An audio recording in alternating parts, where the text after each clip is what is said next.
Very good. Welcome, everyone. Good morning. Bonjour tout le monde. It is always a great pleasure to welcome OCASI membership to these conversations, conversations of anti-racism, anti-Semitism, anti-Islamophobia is so critically important at this moment. And so very glad that OCASI, along with its member agencies, have been paying attention to how it is that we work and show up as a sector working with such diverse populations throughout Ontario. Welcome to the soft launch. I love that, the soft launch. I always wonder what a hard launch is. Welcome to the soft launch of OCASI's new anti-racism, anti-oppression policy, ARAO.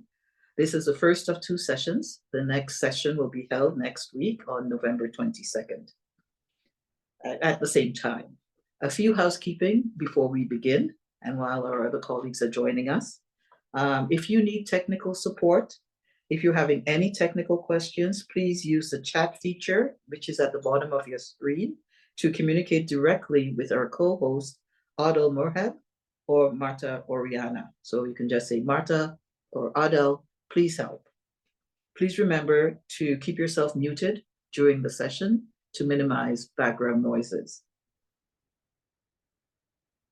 When we get to our discussion part of our launch, please use the Q&A feature to post your questions.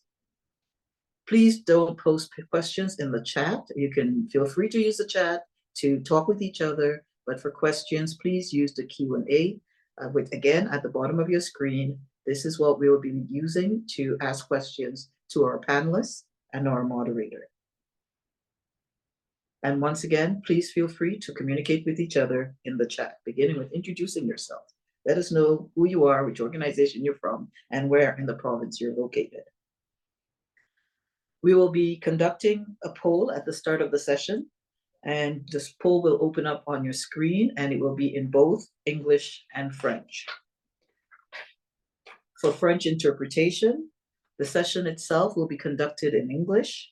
Please use the interpretation button at the bottom of your Zoom screen to select your preferred language, French or English.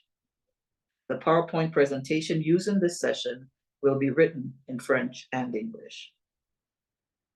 We also have an evaluation survey that we will launch in your browser as soon as the Zoom meeting ends. It's very short, it's a very short survey, so please take a few minutes to complete the survey. We really do use your input to inform our next sessions. So let us know how we can improve the experience for you as a participant and where it is that we can do better in terms of how it is that we present information. As you may have noticed, today's session is being recorded in both English and French, and it will be uploaded on the OCASI YouTube channel. If you don't want your face to be seen, then please remember to turn off your camera. And because Amy Casapule writes my notes and never comes on camera, she reminds us that in fact, when your camera is off, it increases your connection. It betters your connection. I'm not sure that is true, but Amy says. And self-care. Zoom fatigue is real. Since 2020, we have been on screen talking to each other.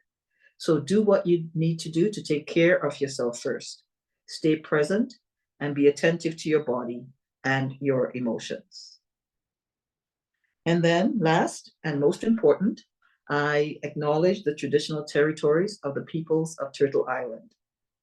OCASI, the organization, is situated on the traditional territory of many nations, including the Mississaugas of the Credit, the Anishinaabe, the Chippewa, the Haudenosaunee, and the Wendat peoples, and is now home to many diverse First Nations, Inuit, and Métis peoples.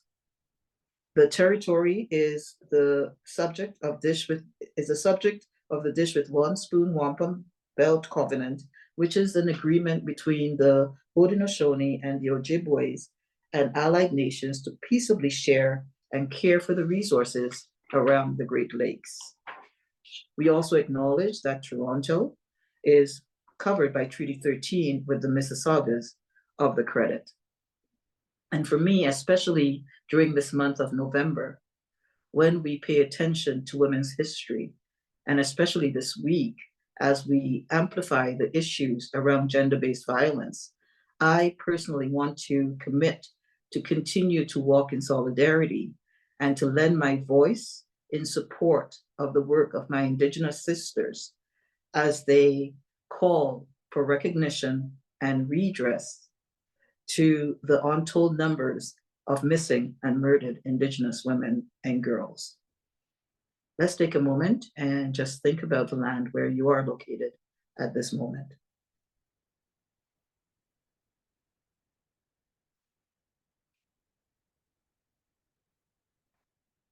We are joined today by Asha Edwin, who will be moderating the session. Also joining us are two sector leaders from OCASI member agencies who will speak to their experience of implementing anti-racism policies in their respective organizations. Axelle Janczur is the Executive Director of Access Alliance Multicultural Health and Community Services, located here in Toronto. And Rose Anguiano Hurst, I hope I said your name right, Anguiano Hurst, is the Executive Director of Women's Enterprise Skills Training of Windsor Incorporated. It is also our great pleasure to introduce our French-English interpreters, Claudia Hoffman and Mercedes Amaretti. Now for our poll. Adele, will you share the first poll question, please?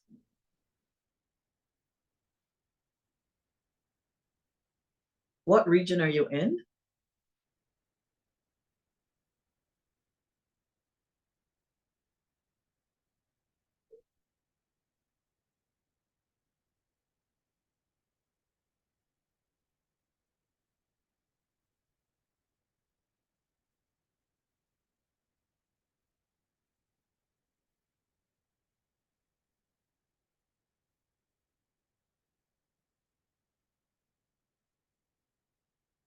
Eighty-nine 90% of you have responded.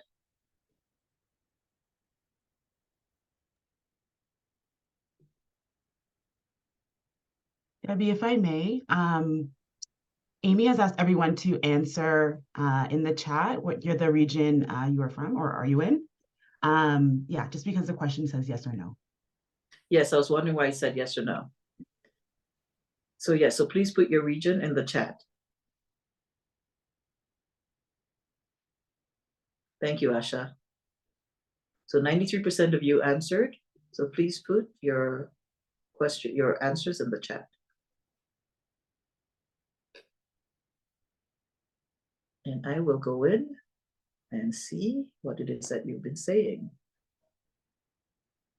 I'm hoping, can you take it down, please, Adel?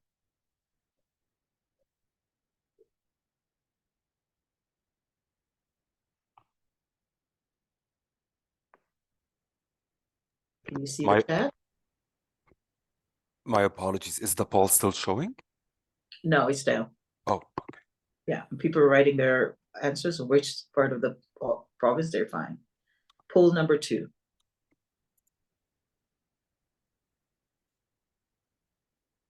Do you have an anti-racism and or an anti-oppression policy at your organization?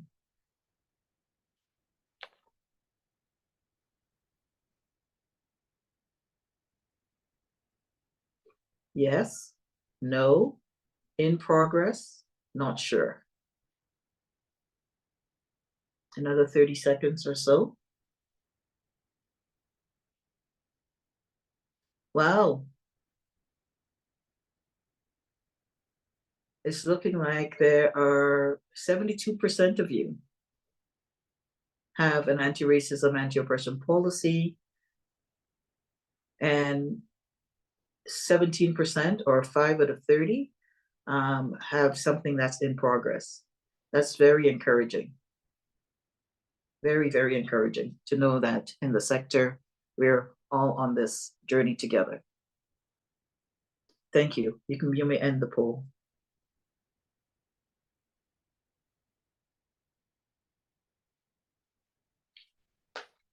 You may take the poll down. Thank you.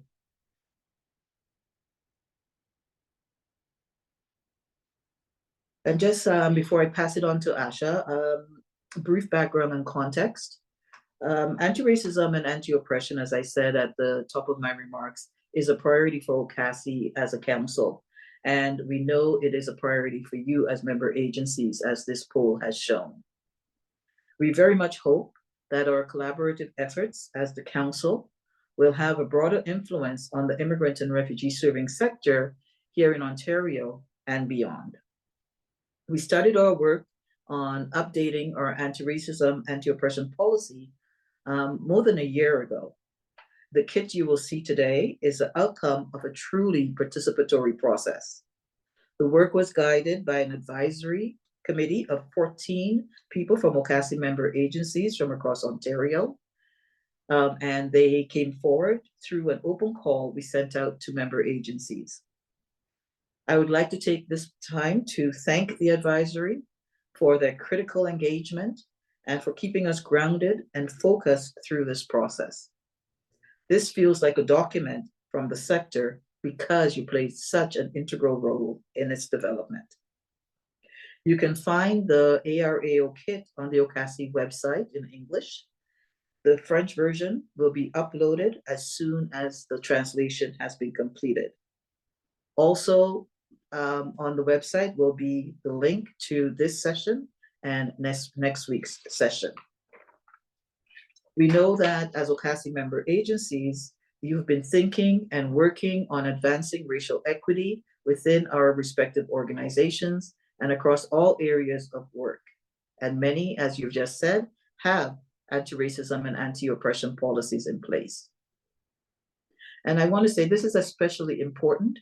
You may have seen the call for proposal from IRCC, Immigration, Refugee, and Citizenship Canada, or the largest funder of our sector, came out this morning. Well, it came out this morning. It was sent out by OCASI this morning. Anti-racism and anti-oppression will play a critical role in your development of your programming for the coming next 5 years.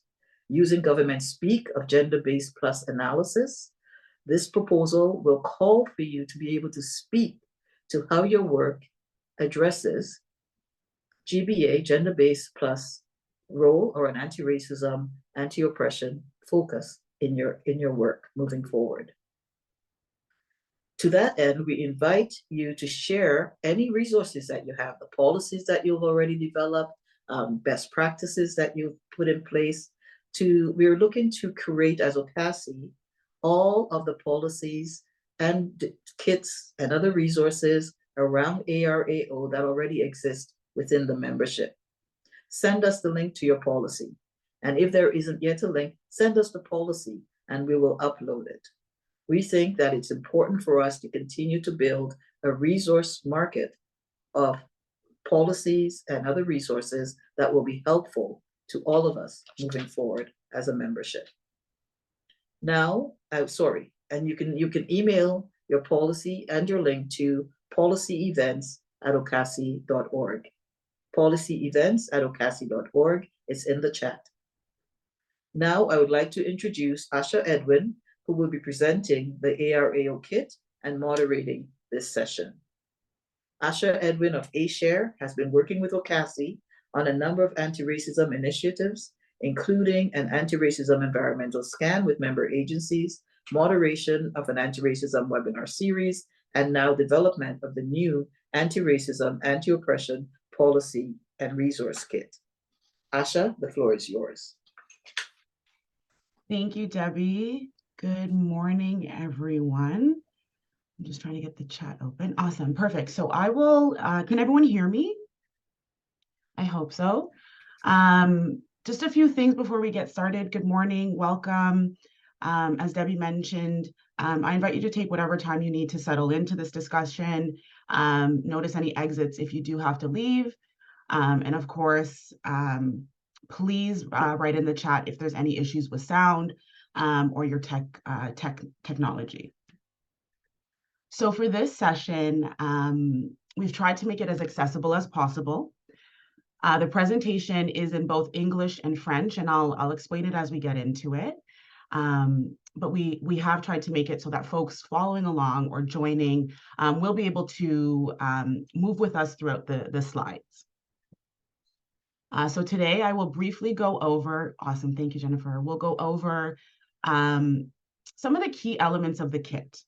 It is a kit of 4 documents, and I've tried to make this session informative, but also sort of support in the direction you may take in your organization, and just knowing how to access the document and use each element to suit your organization. So again, my name is Asha Edwin, and I have been working with OCASI on this project over the past year, which has been a phenomenal process and quite engaging, very participatory, and would not be possible without the efforts of the advisory, the OCASI team, and anyone else who contributed to this policy in any way. So today, the webinar overview will go over the opening, which Debbie has covered. The policy will then lead into a panel discussion with Axelle and Rose, 2 leaders in the sector. Q&A for the participants. So as we're moving through the conversation, you have the option, as Debbie or presentation Debbie mentioned, to write your answers in the Q&A and or save them for the very end, and we'll go through them as they come in. And then we'll move into a closing. Just to explain how the presentation is set up, I've organized the presentation to have both French and English on the slides. English will always be in black, and then French will be in the sort of bluish color, just for ease of reference. So please refer to any part of the presentation that is useful for you. Some slides are context heavy because of this, or content or text heavy, sorry, because of this, but we did want to make it as accessible as I mentioned, and we'll move through each point using the English. I'll be speaking in English, English reference. So today for community agreements, the video and audio are optional. I always like to say that. So please decide what works best for you. Speak from a first person position or perspective, and of course, respectful dialogue of yourself and of our colleagues today. And the objective of today is to provide an overview of the policy and key considerations for organizational introduction and implementation, and or in some cases to support current policies or practices that are in place.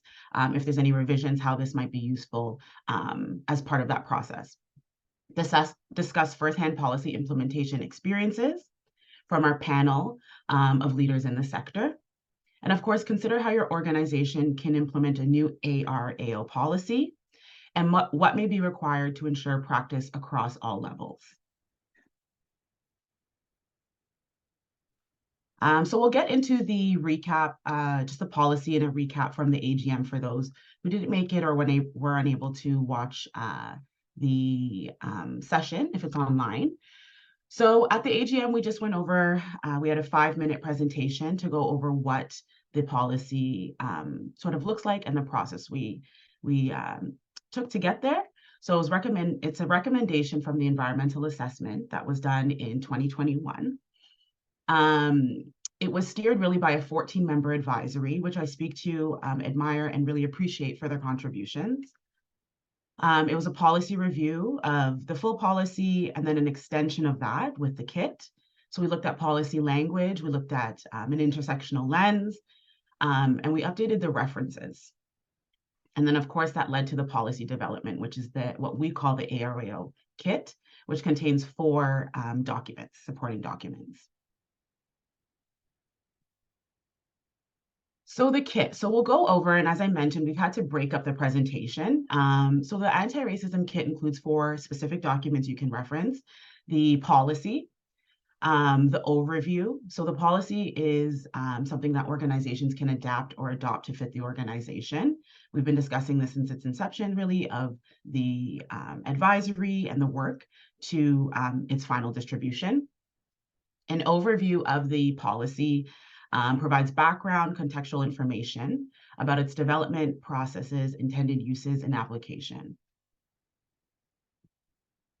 We've also shared a glossary that is not exhaustive. It's a working document, and folks can add or remove terms as they see fit. But it is a level-setting understanding of words or phrases used to address racism and oppression, as well as, for some in different ways, Indigenous relationships. And then we have the implementation guide.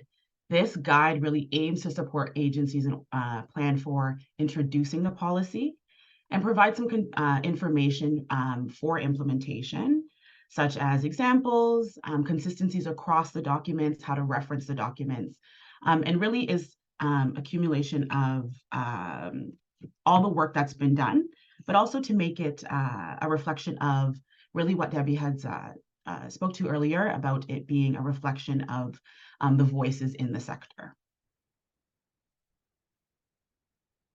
So the overview, the ARA overview looks, it has 5 sections. It includes the overview, which looks at the introduction, background, jurisdictional oversight, which we'll get into. And then, of course, it defines anti-racism, anti-oppression as we see fit in the context of the sector.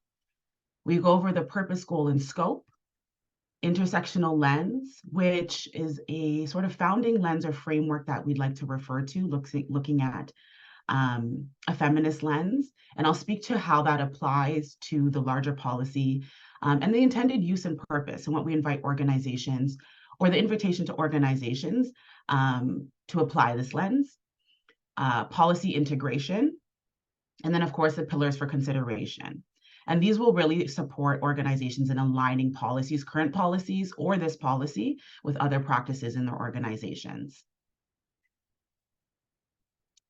So the foundations, what really came to make the policy possible, we led with some guiding principles and practices. There were 5 that are outlined, sort of overarching themes that help the purposes of the goals of the sector really support challenging and addressing racism and oppression. And we want to really foster, introduce, or support fostering critical integration and application of the policy, understanding that it is an ongoing journey for a lot of folks, that people are starting at different places. And so it's really a supporting document to help work through anti-racism and anti-oppression in the sector. We have a supporting sector progress, promoting and advancing strategic and organizational action, proactively and systematically addressing racism and oppression. We want to foster practices of community care and accountability, and I'll come back to what that looks like. Encourage and support the settlement and participation of immigrants, migrants, and refugees. And we understand number 4, foster practices of community care and accountability can vary in organizations. And of course, this is an invitation really to get into the crux of the work. Looking at care really as a feminist practice that observes the way in which we live and the unique needs of individuals, supporting their journey, but also how that applies in really addressing racism and oppression, and how that shows up in the day-to-day for different individuals, depending on their life experiences and circumstance. In the text, this becomes foundational because you can quickly reference the intended principle of each principle and practice in the full documents, and see as it maintains consistency across the kits, and will hopefully support with easy reference for your organizational introduction and implementation. Another key component of the development and the sharing really of this of the policy is the jurisdictional coverage and oversight of policy. And we want to be really clear here in saying that OCASI provides this policy and implementation guide as one that the sector can adapt or adopt. And it is not responsible for organizational oversight and implementation of this or any ARAO policy. And of course, that is to maintain the relationship between agencies and OCASI, but also to respect autonomy of the organizations to operate in the unique ways that they need to support their populations while addressing racism and oppression in the sector and, of course, within the communities that they serve. In the ARAO policy, we also have listed purpose, goals, and scope. The purpose really is to foster anti-racism, anti-oppression across the sector and embed it in knowledge and practices. And of course, to support the ongoing work, experiences of the individuals who participate or provide services or the delivery of this work. And then of course, the clients or communities that we serve. The goal, as mentioned, is to continually work toward ensuring equitable access to opportunities, services, service delivery, representation, and full participation of immigrants and refugees in Ontario and Canada.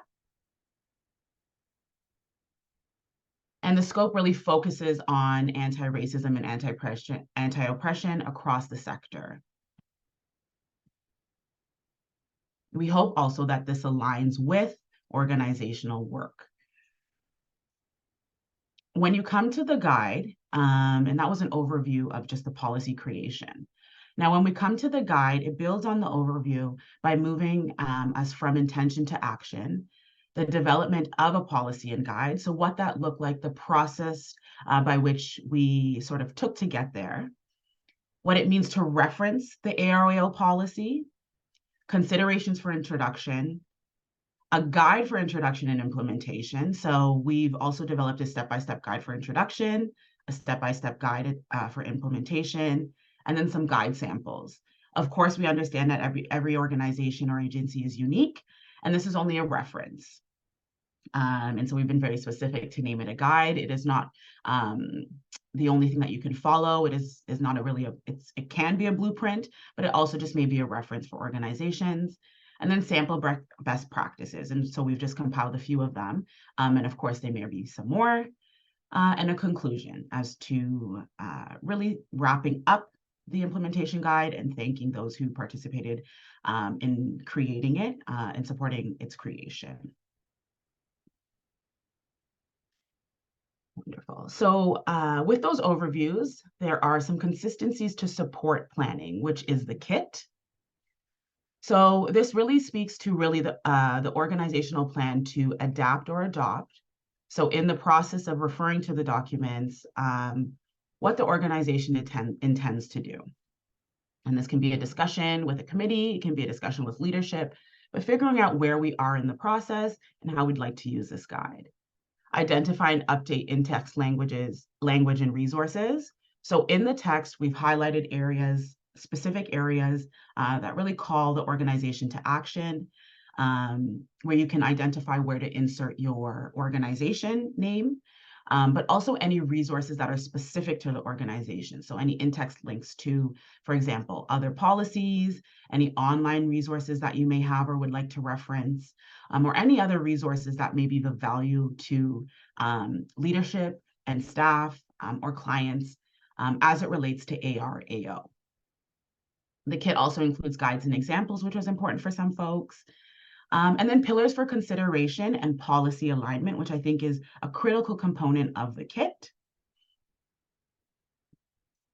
So the adoption of the policy.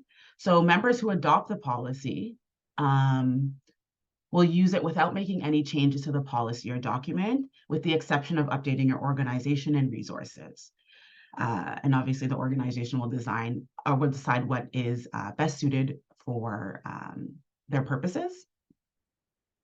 Or there's adaptation of the policy. This is for folks who maybe have a more robust policy or a policy in place, and a policy maybe that they'd like to improve, who may change or use parts of the document to supplement another ARAO policy or other internal policies. So really, it's like we said, an invitation, and folks can use it, or organizations and agencies can use it as needed. And within the policy, we have some considerations. So we have identified 4 policy areas that have been outlined as consistencies organizations can refer to when adapting or adopting a version of this anti-racism and anti-oppression policy. As we get into them, we have organizational accountability. This looks at the organization's mission, values, and beliefs. We have guiding principles. organizational implementation, so who's overseeing, how it goes, how the implementation process may work, and then of course your related policies. What that looks like in the document or how it supports your organization. We have the English version first, and then I'll skip over to the French just because of the content. Here it looks like this. So we have, I guess, pointed to really identifying what that may look like through champions, the overall commitment, and the section of the policy it applies to or refers to. So when you look at the policy, the sections have been outlined like through 1 through 4, and each of the considerations align with a specific area of the policy. So organizational accountability, mission, values, and beliefs aligns with 1.1. The organizational guiding principles, so you'll, in terms of identifying the commitment, advancing solidarity with First Nations, Métis, and Inuit peoples, and specify the intended purpose or use of the policy. And we see here that this aligns with section 2.2, 2.2, and 2.1. And actually, it's all in order. The organizational implementation identifies people who are responsible for implementation, upholding, and oversight. And that will align directly with 3.1. And then, of course, identifies a list of related policies or supports. And that aligns with 4.1 and 4.2. We hope that this will support not only aligning with the policy and guide, but also when we are distributing the policy to staff, that they can quickly reference different points of the organization's policies, practices, or resources to help create consistency, but also in the sharing or distribution or implementation of the policy, really align organizational practices with this introduction, something that people can come back to. And I'll leave this here for a couple minutes. This is just the French version. I believe the presentation will be shared. As Debbie mentioned, it will be available online as well. And so you can reference back to this. But again, it's just translated and references the same policy areas in French. I need a copy of these PowerPoints. Yes. And to answer that question, you will get a copy of the PowerPoints. The resources will be uploaded on the OCASI website, and I'm sure an email will be distributed pointing folks to that area, but you will have access to all of this information.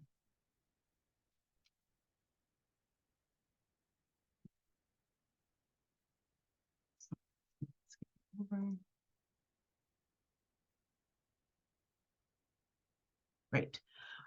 So now we lead into the policy. So again, this is a policy that agencies can adopt or adapt to fit in.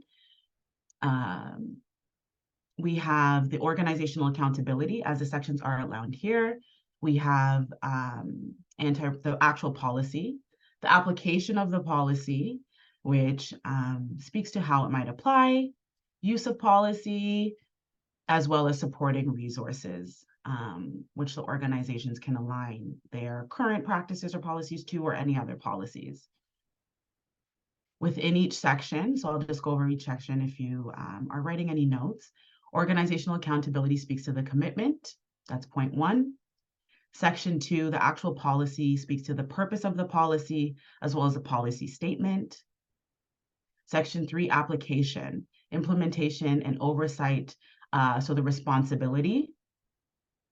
Use of policy, which was a key component of our work, accessibility of the policy, the formats that it's available in, the languages, and any other accessibility points the organization might like to speak to. Organizational implementation is 4.2, so it's the guide. Oops, sorry about that. And you'll see the attachment. And then we go into supporting resources. This will reference the glossary of terms, any related policies, legislations, declarations, and other supporting documents. The PowerPoint slides for anyone who would like to access them are in the chat. And of course, the Policy Advisory Panel, the names here, we extend the most gratitude and thanks for your commitment and contributions, and of course to all members in the organization. of OCASI, who have contributed in various ways to the policy and its development. We will now move into the panel discussion that will hopefully speak to some questions that folks may have, or introducing and implementing or referencing the kit, or what an anti-racism, anti-oppression policy has looked like in various organizations. So I will stop sharing my screen at this point. And I would like to introduce the panelists. Are there any questions related to the presentation before I move to the panel discussion, keeping in mind the time? I just want to be mindful of the time. I don't see any.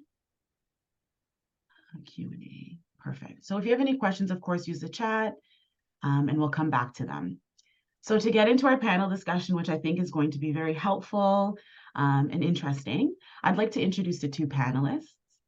The first panelist we have is Axelle Janczur, who is a longtime leader in the immigrant and refugee serving sector. With experience in capacity building, community-based research, and organizational development, she is committed to working collaboratively to dismantle systemic barriers in our organizations. Rose Anguiano Hurst has served as an executive director of Women's Enterprise Skills Training of Windsor West, where she leads a team of more than 60 staff. Under her leadership, the organization has grown to serve more than 3,000 women annually. The panel will, so as we move through the panel, each panelist will share an opening statement. The panel, of course, is to provide firsthand experience of implementation or introduction of an ARO policy. And this, of course, may extend to other work, collaborative work with other organizations in the sector or outside of the sector that really make the work of anti-racism, anti-oppression possible, practical, and real for folks who experience racism and oppression in various ways at the organizational, societal, or individual level. I will actually hand it over to Axelle first and then Rose to introduce or make an opening statement before we move into the panel. Great. Thank you very much, OCASI, for inviting me to share some of my experience. So the first thing I want to say is I'm speaking from my perspective as an executive director in a mid-sized organization working for many, many years in this space. Achieving systemic change has to be a structural and organizational commitment, and we need to always consider how we hold ourselves and our partners accountable in this collaborative journey. This work has to be intentional and constant, and we need to have a framework. So the policy and the toolkit that OCASI has developed has to be used and lived on a daily basis. That can be and should be our framework, and we should integrate it into the work we're doing, because the sectoral movement is important. Each of us, and I'm speaking here for myself in particular, has to understand our social location. Our role and responsibility in this change process has to be in relation to this.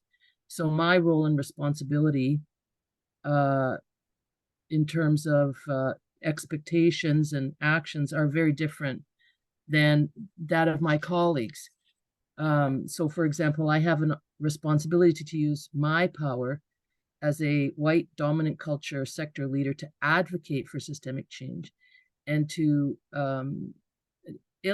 lead where I can, but I also need to make sure that in so doing, I am not keeping people down and taking space that is not mine. That is an important consideration that has to be front and center in terms of how I lead in my organization. We have to table as leaders, as sector staff, as community members, we have to table this need and commitment to systemic change at all tables.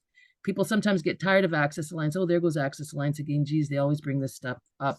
But you know what? More often than not, it actually, especially if you think of, mainstream tables that many of us sit at, it does open up conversations which are very, very important and creates that sense of accountability. This, I would say, is critical now, especially as we see regressive and repressive forces making gains in so many jurisdictions. And we see the erosion of our standards of living in Ontario and erosion in terms of access to services and resources. This feeds polarization and exacerbates oppression and repression and systemic barriers and weakening of rights. So I would say now more than ever, and if not now, when, right? So this is great timing for this work. And thank you to OCASI for this leadership. Thank you, Axelle. What a great introduction. I actually have a question which will lead us into the discussion, which will be great. Rose, did you want to take 2 or 3 minutes to Absolutely. yourself? Thank you, Asha. Yes, Axelle, that was wonderful. Hello, Debbie and everyone there participating today. I am speaking to you from Windsor, Ontario. We're a medium-sized city. It's not a very large community. And our organization has been involved in diversity and inclusion work since 1987. So we live the work that we do. We live the leadership of diversity and inclusion, anti-racism, anti-oppression, all the way from our board membership. It's reflected in our staff, and we certainly represent the clients that we serve. A key cornerstone for our organization has been partnerships. We're trying to open doors to our community for the success of the clients that we serve by working with partnerships at various levels in the community. That has really been a strength that we build our organization on. And we did a survey recently, being in Windsor, Ontario, our staff of approximately 65. We're so thrilled that we can say that our staff reflect 35 different languages. Not bad for a women's organization coming from Windsor, Ontario. So we're able to build, support anti-racism programs and services by the diversity that we reflect. And if I look at our board as well, out of the 12 that we have, when we speak about anti-Black racism in particular, 7 of the 12 of our board members are Black females. And we're also always so thrilled by the diversity and the leadership of our board members, and several other board members are past participants. So recently, we've been invited to also lead an IRCC-funded equity project where we're going to be sharing, leading, learning everything we can about also implementing these types of strategies to build the capacity of the immigrant serving sector in our community. Using the phrase, if you can see it, you can be it. We want to make sure that our organizations in our community are more racially reflective and more culturally responsive to what's happening in our community. So thanks for this opportunity, and I look forward to offering any insight that I can. Thank you, Asha. Thank you, Rose. Beautiful. I'm actually very excited for this part. I think it'll be very insightful for organizations. So I actually wanted to begin. We do have a series of questions. I'm going to share my screen again. I hope it doesn't dip into the presentation. The seeing folks' faces. The reason why is because we've listed the questions that were submitted ahead of time on the PowerPoint so folks can reference them. I will be asking a question that we have that was submitted to us, just because it sort of moves nicely into the discussion based on what Axelle you have shared. My first question is, What challenges do you experience in supporting anti-racism capacity building in organizations? And in your response, if you could speak to, Axelle, you briefly touched on this responsibility. What does responsibility mean or look like at an individual level that folks can maybe think of or invite staff to consider when we're having these discussions? And I ask this because it does become challenging where we may have some dissent or tensions or not kickback, what's the word I'm looking, pushback on the introduction of anti-racism, anti-oppression in organizations. So again, the question is, what challenges do you experience in supporting anti-racism capacity building in organizations? And what does responsibility mean or look like at the individual level?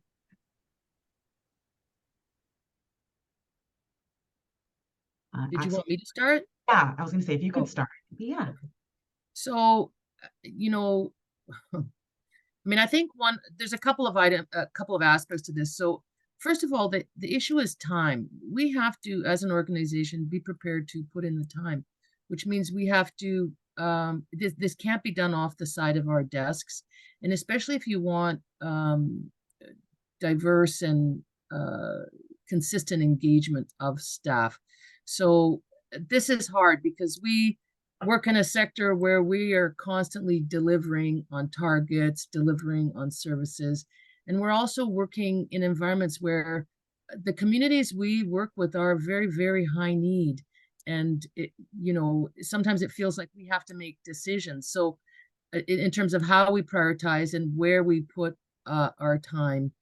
So this is an important, and this is a top-down thing. I know a component of this question is how do you ensure that this is not just a top-down process, but I think messaging around you have the time, you take the time, you're blocked off in schedules, this has to be a management commitment and consistently communicated. So, and that's within a context of we have ongoing turnover and change always in our organizations. The other challenge in terms of doing this work is how do you create a culture where we are really committed to learning, and learning means we have to be very honest about how we're doing and what's going on. We have to create a culture of using complaints and incidents as an opportunity for learning. This is a huge challenge. Again, sectorally, as organizations, we're not encouraged to report on failures. We are given no latitude or leeway for failures. We always have to be successful. We always have to deliver, and that does permeate into our organizations. So we're working within a context as organizations that doesn't really support our commitment to learning from mistakes, to being a safe place for people to have conversations and to do this work. Top down absolutely is a challenge. And again, this is related to how people understand the discretion they have to prioritize and to use their time. There is turnover. At Access Alliance, we are unionized, and the union is a partner in supporting our anti-oppression, anti-racism work. They participate on the committee, and they do bring member comments to our labor management commitments. And this in particular addresses power dynamics, and we work to address these issues that arise. So those are some of the things we do. A couple of things we do to support it, like organizationally, is people in their performance reviews and in their work plans are asked to specifically intentionally talk about how they A, support our anti-oppression policy and our human rights policy, and B, how that's integrated into the work they do. Every position. Okay, wonderful. Thank you. And Rose, I actually wanted to, Axelle spoke of partnerships, you did as well. So I want to weave that into the follow-up question, or as part of this question, and looking at responsibility at the individual level, as well as what partnerships, how that impacts the capacity to put this into practice, enact ARAO into practice. but also what that partnership in terms of an organization looks like with staff. How might you frame that in asking for buy-in or participation in ARAO at the organizational level, and not only being sort of a top-down feeling or sentiment or approach that lives in the organization. Okay, Asha, let me see how I can respond here. So for us to take responsibility and be able to have individuals respond at an individual level, I think I see that every day within our organization. So our organization does definitely have the buy-in that, as I mentioned, if you see it, you can be it. Our staff is so diverse and so dynamic. For the staff to take responsibility and demonstrate that through their leadership in our programs and services, it is really just amazing. We've hired people that when they've joined our staff, they would say comments like, this is the first time they've been interviewed by a group of racially diverse women. Something that simple is so impactful to demonstrate how we support anti-racism and anti-oppression. It's really a confidence booster. Another way we are able to demonstrate quite practically on an individual level in how we empower individuals through the philosophy of anti-racism, anti-oppression is, again, something so simple as when we are doing a celebration of a program completion, not only is my dynamic staff doing the work to build skills and confidence of the clients we work with, but our clients are actually leading these celebrations. I mean, something so simple, it's so empowering for the individuals. They are actually doing the emceeing of the events. They are sharing their dynamic personal stories. It's everything about it has just been really great. So, and then you said not looking at it from the top down, but if I look at it from the bottom up, then it also builds up. Once again, we empower our staff, our participants with skills and confidence that's supported by our staff who are out there engaging with the employers, either going out to the employers and taking our participants out to the employers to bridge those gaps, once again, quite practically, and open doors to celebrate the power of diversity and the need for diversity and inclusion in our communities. So we're bridging gaps at the individual level in examples like that.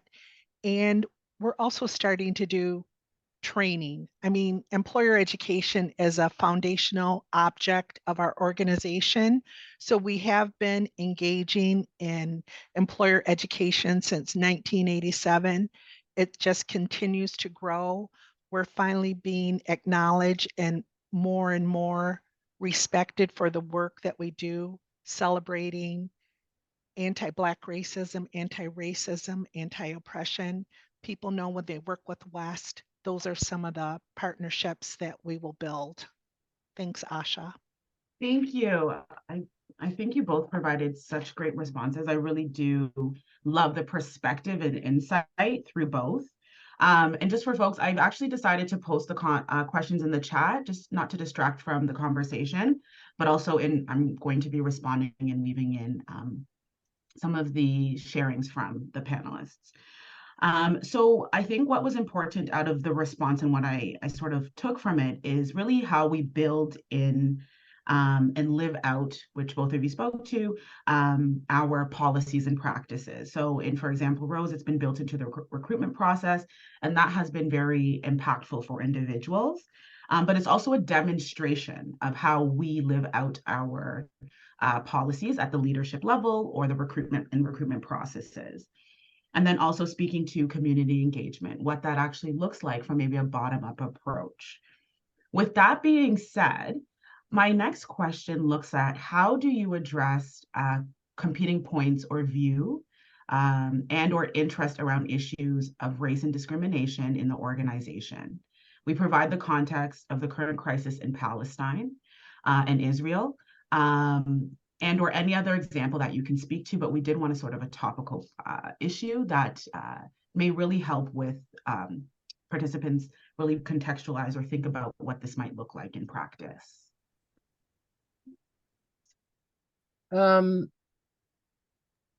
Axelle, if you wanted to go first. Yeah, okay, I just want to make sure I'm not on mute.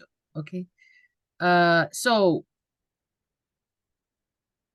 we're pretty proactive in terms of addressing and responding to external issues.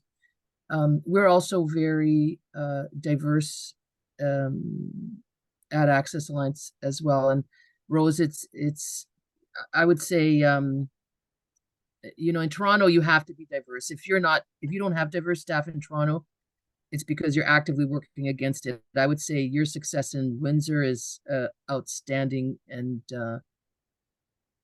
you know, excellent. In Toronto, my perspective has always been if any workplace is not very, very diverse, it's because they don't want to be. So we are very diverse. Our board of directors is also very diverse. And so, you know, we do all of that work where we ensure that our policy and our commitment is, you know, part of all of our onboarding, part of all of our orientation for all of our different stakeholders, students, volunteers, board, staff, and so on. So as an organization, we're proactive because of our commitment to systems change, which is built into our mission statement. So we do collaborative, you know, over the years, we've developed documents which are posted on, you know, Black Lives Matter, anti-Black racism, homophobia and transphobia, Islamophobia, and we socialize everybody to these statements. So that's the first thing we do, create that culture of, because, you know, some perspectives from our position as an organization are not about competing points of view. They're what we believe and hold as an organization. At the same time, our anti-oppression, anti-racism committee does do a lot of proactive work. And one of the things we do is regular lunch and learns. And these lunch and learns are on, you know, different themes and topics, and they're structured in a way, so staff lead these, and we bring in resources, we bring in speakers, we bring in videos, we bring in materials that speak to the complexity of the issue. And then we have conversations, and in these conversations, we explored perspectives. I'll give you an example. We had a conversation on microaggressions not too long ago. You know, microaggressions, understanding microaggressions, how we can all be part of an environment that sustains or doesn't understand microaggressions is really important. And understanding microaggressions is also complex. Like, what are they and what do they look like? And is this a microaggression? Is that a microaggression? And we do that. And we have very robust conversations about it. So, you know, hopefully we create these safe spaces through our familiarity with our policies, through the diversity of our staff and different perspectives, that we can talk these things out. Misgendering is another example of something that we've had robust conversations about recently. You know, thank goodness we have very brave staff who are happy to share their experiences and talk and be part of supporting the organization. And that's the case in all instances. So all of those things that we do in our organizations support staff feeling able to, in these specific moments that we create, to be part of. And having said that, it's not perfect, you know, and we talk about misgendering and microaggressions, just to name two examples, because they still take place, they still happen. We still need to be constant, you know, internally and externally. So as you know, as I said initially, and I mean, you said the same thing, Rose, like, this is an ongoing process. We have to be working at this all the time, and it's got to be part of all aspects of the work we do. Having said that, we have not had situations where we've had moments of conflict in terms of discussion. We've responded to many sort of external trends, like different refugee surges, and the communities we work with are very affected by a lot of these international events. And I don't know if it's good or bad, we actually have not had conflict. We've always felt as an organization to be reasonably on the same page in terms of responding to what we have to do as an organization. Beautiful. Thank you, Axelle. And I like this idea of internal impacts of external issues weaved into your answer, and internal issues and external impacts, sort of the reverse of each, but also how they play into each other. Rose, I wanted to ask you if there are any insights you can offer folks as well around competing points of view or interest around issues of discrimination or racism in the organization, and how that shows up and might be addressed.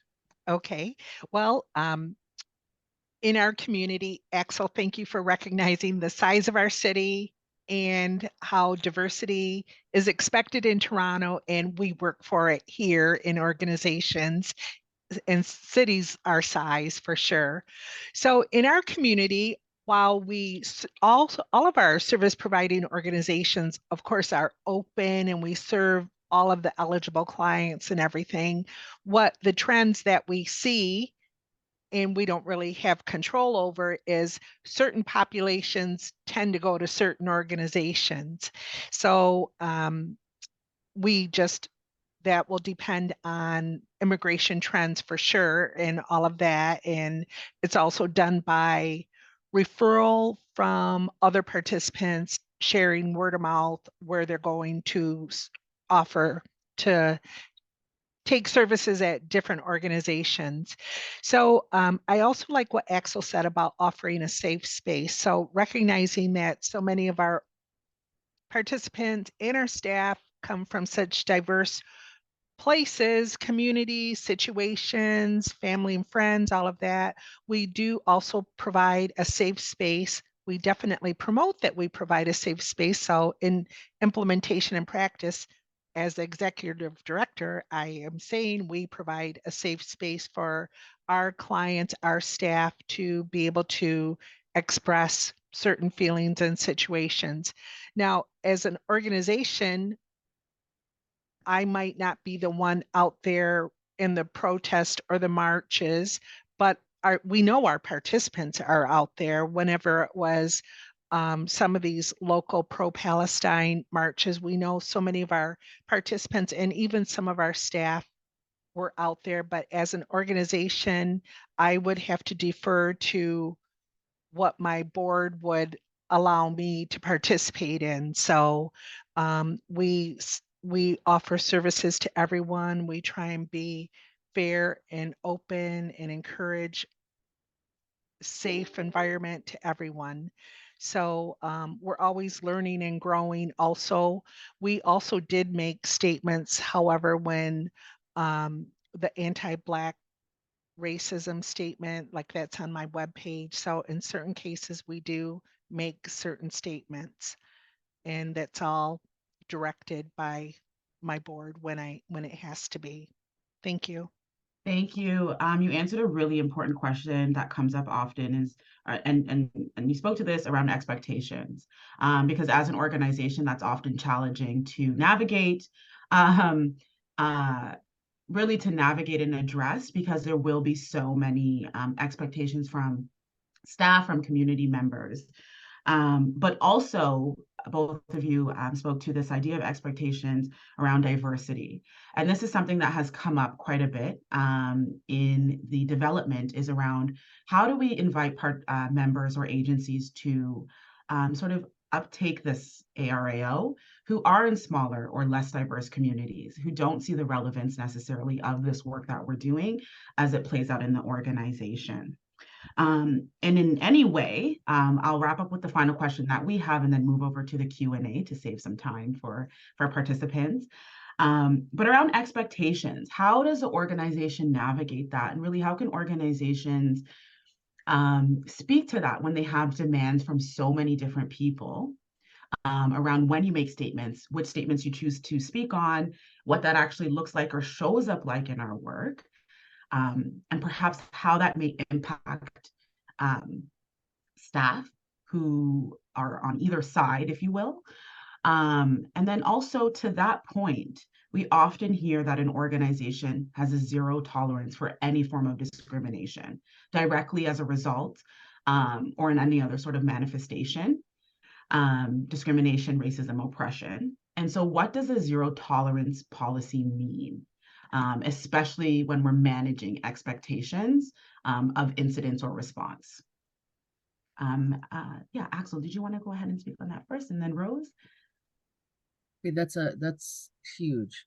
I'm just going to talk about a couple of things. So, in terms of how do we lead in this space, I'm going to talk about a couple of things that, I mean, we have to show the work we do. So, for example, Rose, you talked about a survey you did. Access Alliance does employment equity surveys every 2 years. We survey all staff, and we also we look at the employment equity dimensions, and we look at it across roles. So we show how diversity is lived in our organization, and notwithstanding who I am as executive director, our diversity and all types of diversity is reflected across all levels in the organization. We post this survey, we share this with our partners, we share the tool with our partners, and we talk about the importance. The other thing that we do, which I would say is a success at Access Alliance, is we are very proactive and experienced in collecting race-based data. We collect equity data from all of our clients. Sometimes it's a pain in the neck, sometimes staff push back, sometimes clients put back, but we explain why we collect this, and then we show how we use this data. This data is important evidence that informs our planning and our evaluation, and informs how we make decisions regarding how we achieve our mission. So so for example, in terms of anti-Black racism, Access Alliance has data showing that 35% of our clients are Black, African Black, Caribbean Black. We can show what services they access, and this is at an aggregate level, right? Because people are always concerned. At an aggregate level, we can show what services they access. We can demonstrate equity in terms of access as compared to other groups. In fact, African Black, Caribbean are our largest single group, and so then we show this, we share this, we use it to inform our planning. We right now have adopted Ontario Health has developed an Black Health Plan. We've adopted the Black Health Plan. We're mapping all of our services initiatives across the pillars of the Black Health Plan. We're doing that very transparently at all of our team tables, at our all staff, and externally. So this is how we show and try to lead and try to influence others in this work. In terms of zero tolerance, I mean, we've done a lot of training and discussions around what calling in is.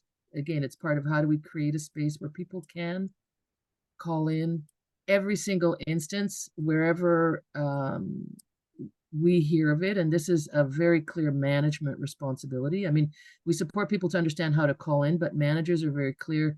Managers have to flag and have to respond to every instance, whether they were present or not. It's a management requirement. You can't say, well, I didn't hear it, I didn't know. No, if you heard about it in any which way, and then we address it within a performance management. And I have to say, it's a hard place, because sometimes you can't communicate what's happened, what those discussions have been. Sometimes we don't respond fast enough. And I'm not, but when these situations occur, we have to, and we have to say we have responded, and then we have to demonstrate what was the learning. You know, is there a policy change? Is there more training required? I would say it's an area of learning. I have done some reading lately.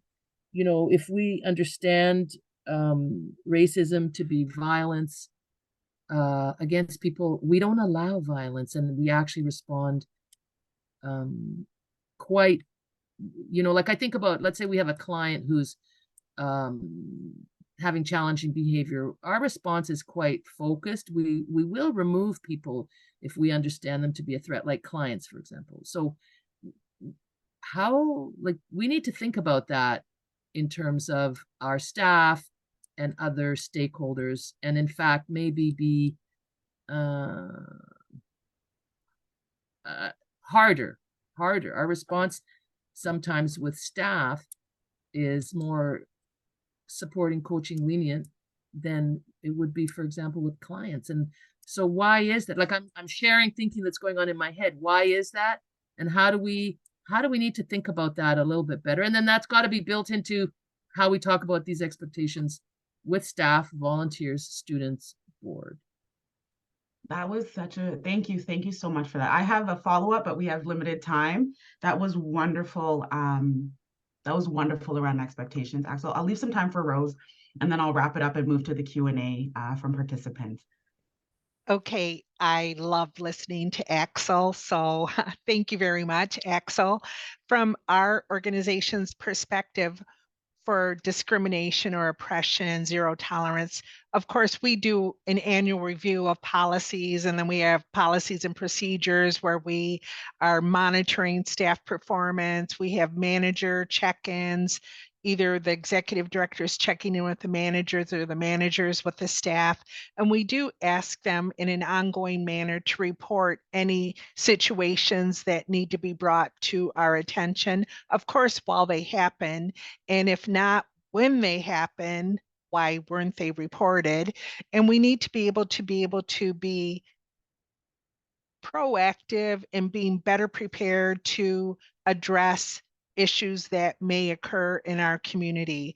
And you know, the immigration trends are changing all the time. Therefore, the dynamics within our organization also change all the time. And then our responses also have to be adaptive.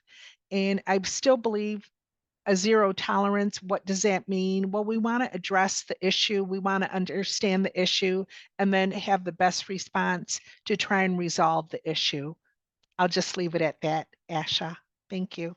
Thank you, Rose. And both of you wrapped up so beautifully. I'll just reply with some things I collected, some overarching themes. But just as a note in the conversation, Axelle and Rose, you both spoke to this idea of even how we use language and refer to language within the organization. Axelle, I love the idea of violence. A lot of organizations may have like an anti-harassment violence policy, whereas this lives right and directly in that ARAO, and how we perceive it might actually impact or influence how we respond to it. Be it for clients and employees, because violence can show up in an act sort of like on one time, or the act of ongoing violence within an organization. So I think it was a beautiful reflection and sharing, but also actually spoke to responding outside of yourself, this idea of sustainability, which is important in organizations, and that the organization doesn't just live with one person, but everybody in the organization, and then how that transcends to, like Rose, the recruitment process beyond you, or Axelle, how you respond to, or the organization responds to incidents that are happening internally or externally. And so I think it wraps it up quite beautifully. And then some of the key points before we move into participant discussion is show the work that you do. This idea of collection, confidentiality, and correction. Correction being the feedback as offering insight into how we can do better, how we can progress and respond to the environments that we live in and that influence and impact how we do our work.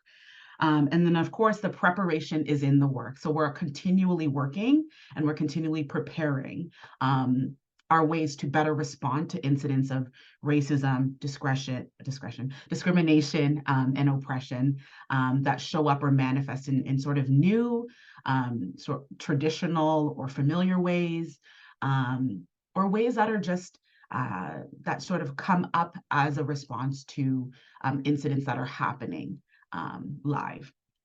So I want to thank you both for responding to the questions that we've pulled together in such a beautiful and a way that you've weaved. We've actually answered all the questions in your responses. And so I hope that folks were able to pull that from our discussion. But we do have two questions so far in the chat. So the first question asks, diversity efforts have often been criticized of being depoliticized. Inclusion becomes a way to neutralize anti-racism work, to protect the status quo, especially when things are organized as a single issue. How do you work around that? And I invite participants to just open the Q&A box. I'll try and copy and paste. And Rose, if you wanted to speak to that question first, and then Axelle, we'll reverse the order. Okay, that was quite a long question, Asha. I might need you to repeat it again. Yeah, sure. Okay. So the specific question is, diversity efforts have often been criticized of being depoliticized. Inclusion becomes a way to neutralize anti-racism work, to protect the status quo, especially when things are organized as single issues. How do you work around that? And it's now in the chat as well. Okay. Asha, thank you for repeating that. Okay, well, we work around it by working towards it every day.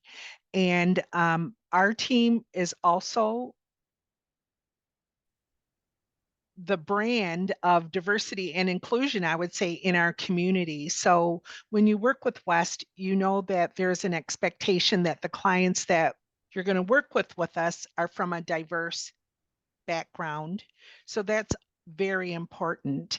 We've been asked recently in the last couple of years, and even currently right now, to do even more capacity building work in the area of diversity and inclusion as it reflects anti-racism and anti-oppression. So what we're going to do is we're going to continue to build our capacity by informing our community and our partners. So we don't want them to depoliticize the issue of anti-oppression or anti-racism. We need to know, like Axelle said, now more than ever, Canada should realize the benefits of a diverse community and a diverse workforce. So you can only do that by staying on point with the message that diversity is a good thing, that people from diverse communities have assets that they can bring to organizations.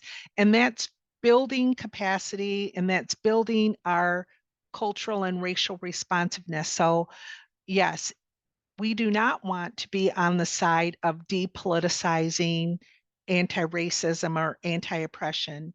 So we want to continue to build the message of diversity. Thank you, Asha.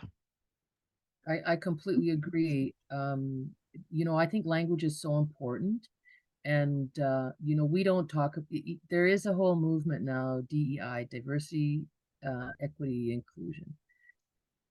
I get it, but that's watered down language. We're talking about anti-oppression, anti-racism, systems change. There are barriers that promote and entrench discrimination. So, you know, I'm happy to see the language that OCASI's used, and this is the language that we use. The other thing is, you know, it is a bit of a quagmire. As charities, many of us are charities, we in fact have to walk a fine line in terms of political positioning. I would say, though, you know, our organizations, so at Access Alliance, I can only speak for Access Alliance. Access Alliance is a pro-choice organization. We ask the question in all of our hiring interviews. We do educational work around being pro-choice, and we do the work in the community. This is a very political issue, but we hold it as a core value and truth. So we don't, that's how we that's how we talk about it and understand it. I would say the work that we do with LGBTQ plus communities, the programming that we do, transphobia, all of that, like that is embedded in our programs, and we work robustly in this space. That's also, but we don't, it's very political. Anti-racism work is also very political, but we live, we live it in our work, as you said, Rose. So we don't, we don't see it as political or live it as political. We live it as core values and commitments we have within our organizations, and that's how we understand it. Even the advocacy work that Access Alliance does, we talk about advocating for healthy public policy. We don't talk about doing political work in terms of political perspectives. Now, I say this as an Access Alliance many years ago, when we posted our anti-oppression policy on our website, we were attacked by allies of the Stephen Harper government at that time on a shock jock Hamilton-based radio AM talk show for several weeks. It was very scary, and that's the reality that we as organizations live in, because we had these allies calling for our, these conservative allies. And actually, I think Jason Kenney was on the talk show as well, because he was a friend of this radio DJ, and he was naming our organization and talking about looking into, what we were saying. And that's very scary. And that's the world that we do live in as organizations, because we live under the threat of being defunded. So we have to stay true, and we have to live these positions in the best way we can. So it's a challenge. I mean, it goes to, we have staff who go to demonstrations and rallies, and we say, okay, just don't do civil disobedience, but you have to also be true to who you are. Thank you, Axelle. And we have one final question. Axelle, this is directed to you. Before we wrap up, would you be willing to share the surveys with other OCASI members? Sure. Okay. Absolutely. Yeah. And we will have, as Amy or Debbie pointed out, we'll have a resource for sharing across member agencies that will be available. So I do want to thank you both. Your final thoughts were wonderful and helpful. I think provided some more direction and insight for folks. We are close to the end of our session. We only had the one question. The kit is now available in the chat, but we did want to invite each panelist to leave the participants with a closing thought or comment, perhaps a success, change initiative in your organization, whatever that may look like or feel like for you. And we'll give about 1 minute each, if that's okay, so we can then pass it on to Debbie. I had this in mind. Okay. Sorry. Oh, sorry. You wanted to go, Rose, to go first. Okay, go first, Rose. Oh, it doesn't matter. I love following you, Axelle, because it helps me frame my thoughts. Okay, but... so I have a quick the one. reverse would work. So we work with very diverse communities, very, very diverse, all kinds of backgrounds, all kinds. We have done a lot of programming with LGBTQ communities. I'm so proud of that work, because honestly, it's embedded in all of our programs, and all of our celebrations, all of our external events, all of our visual identity in terms of our organization. It's very, very present in terms of our staff too. If you surveyed staff, I think they would talk about our Among Friends programming. And I am very proud of this because we know there's still a diversity of perspectives and beliefs, and this is, I have to say, we were doing Asian Heritage Month, and many of our communities are Muslim communities, and we had all these children, and our LGBTQ programming, we have volunteers, and they were part of the cultural presentation, all these groups, and we had all these little children running around with rainbow flags, and this is our future of these diverse backgrounds and perspectives. I was and I'm just saying at that event in particular, but all of our events, sorry, I shouldn't probably, anyhow, I'm very proud of that. Thank you. And Rose? Okay, I will just close by saying this has been an honor to participate in this conversation. And there's a lot of lessons that we continue to learn as a dynamic organization in our community. We've been thrilled to be invited to share some of this similar type of work with other organizations across the country, like with Unlikely Partners, a Canadian coalition of women in engineering, science, trades, and technology. So we've been partnering with them with some anti-racism, anti-oppression work under the umbrella of DEI, Axelle, of course. That's the language that we're using Yes. right now. And we are delighted to be one of the organizations that has been funded recently through this fiscal year to do some of this similar work to build the capacity of our local organizations so they can reflect inside their organizations, and we can share as a community what we're doing well, and what change other local organizations might be able to implement, such as your policy and practices that you provided here today, to make our IRCC community in specific more racially and culturally responsive to the clients that we're serving. So that's like a real key highlight for us this year. We love all of the work we're doing. We've made great inroads over 10 years for our organization in our community doing diverse work in like women in skilled trades. Wow, that's in addition to all of the settlement work and employment work we're doing. So there's a lot of great things happening. Partnerships is the key to our success. And thank you again for sharing your anti-racism, anti-oppression policy. And we look forward to seeing how we can continue to grow. Thank you. Thank you. I want to thank you both, Axelle and Rose, for the panel today, as well as everyone here before I pass over to Debbie. And I am very hopeful for the work, the future of the work. And speaking to the time and the years of work that has gone into this is only a true testament and reflection of what it's really going to take to continue the work of ARAO. And yes, and thank you. I enjoyed being part of this, but it is not without, of course, the work and commitment of everybody here. And really, it's a living document, true testament and reflection of OCASI and its member agencies. And I really hand it all over to each and every one of you here today and beyond. And thank you both. Thank you, Debbie, and I'll pass it to you. Thank you so much, Axelle, Asha, and Rose. What a wonderful conversation. I'm so looking forward to ongoing conversations like this in the membership. Thank you, thank you, thank you to all three of you. Great lessons, great learnings. I love the story, Axelle. I remember that Jason Kenney piece, and after he went on the radio and doubled down on what his communication person had said.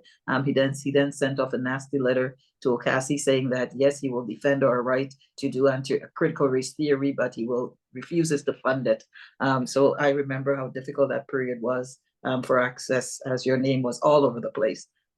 Yeah, being dragged through the mud. Thank you so much to the three of you for sharing all of your thoughts and expertise and the very difficult but necessary work that you're undertaking as we work towards systems change. Thank you again to Claudia and Mercedes for being our wonderful simultaneous interpreters. This makes our online work so much more accessible, and so we truly appreciate it. A reminder to complete the survey that will show up in your browser as soon as we've ended this meeting. Thank you to the policy team at OCASI who've organized this, Amy and Marta and Adel and Tanya and Asha and sorry, not Asha, Asma and Selena, and who did I forget? And Leah, I think I named everyone. And if I didn't, then you know that you're in my thoughts, and I'm so thankful for this work that we're doing. And Parveen, thank you all. Looking forward to chatting next week. So thank you and have a great rest of day. Thank you.